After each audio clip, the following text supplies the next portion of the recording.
मित्रों, कैरियर एक ऐसा विषय है जो किसी भी व्यक्ति को देश विदेश में भटकने को विवश कर देता है। आज भारत के न जाने कितने प्रतिभावान नागरिक विदेशों में सफलतम कंपनियों के शीर्ष पर बैठे हुए हैं। बॉलीवुड के कई कलाकारों को विदेशी फिल्मों में अपनी प्रतिभा के प्रदर्शन का अवसर मिलता रहा है, किंतु आप ये जानकर आश्चर्य में पड़ जाएंगे कि बॉलीवुड का एक ऐसा कलाकार भी है जो कभी बांग्लादेशी फिल्मों का सुपरस्टार बन गया था। हम बात कर रहे हैं बॉलीवुड के जाने माने अभिनेता चंकी पांडे की। चंकी 80 के दशक में बॉलीवुड के शीर्ष कलाकारों में गिने जाते थे, लेकिन तेजाब, आग ही आग और आंखें जैसी शानदार फिल्में देने के पश्चात भी उन्हें इंडस्ट्री में काम नहीं मिल रहा था। वो घर बैठने को विवश हो गए थे। वो वर्ष भर घर में ही बैठे रहे। उनके पास केवल एक फिल्म तीसरा कौन थी। ऐसे में उन्हें जैसे ही बांग्लादेश में काम करने का अवसर मिला, उन्होंने उसे लपक लिया। वहाँ उनकी पहली फिल्म ही सुपरहिट हो गई और देखते ही देखते वो बांग्लादेश में सुपरस्टार बन गए थे। इसके पश्चात वो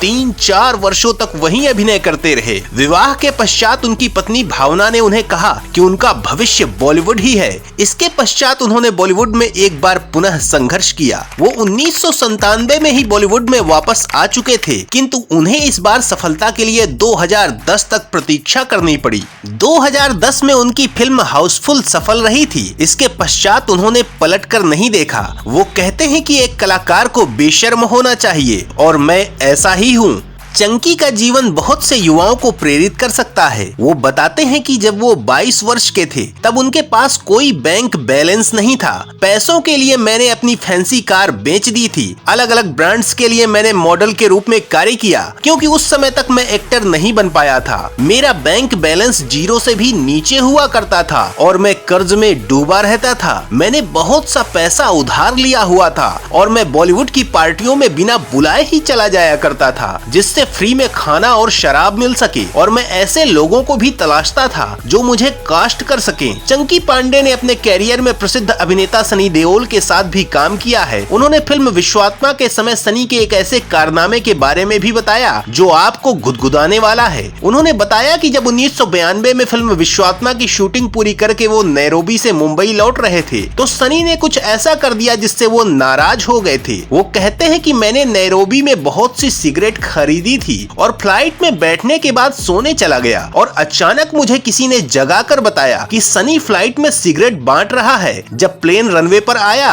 तो मुझे पता चला कि सनी ने मेरी सारी सिगरेट पैसेंजर्स को बांट दी है और मैं नाराज हो गया। तभी सनी मेरे पास आया और बोला कि तुम्हें दयालु होना चाहिए, तुम्हें शेयर करना चाहिए। इसके बाद मैं पैसेंजर्स से अपनी सिगरेट लेने के लिए प्लेन के बाहर खड़ा हो गया था। तो मित्रों, चंकी की ये कहानी आपको कैसी लगी बताना ना भूलें और चैनल को सब्सक्राइब करके बेल आइकन अवश्य दबाएं।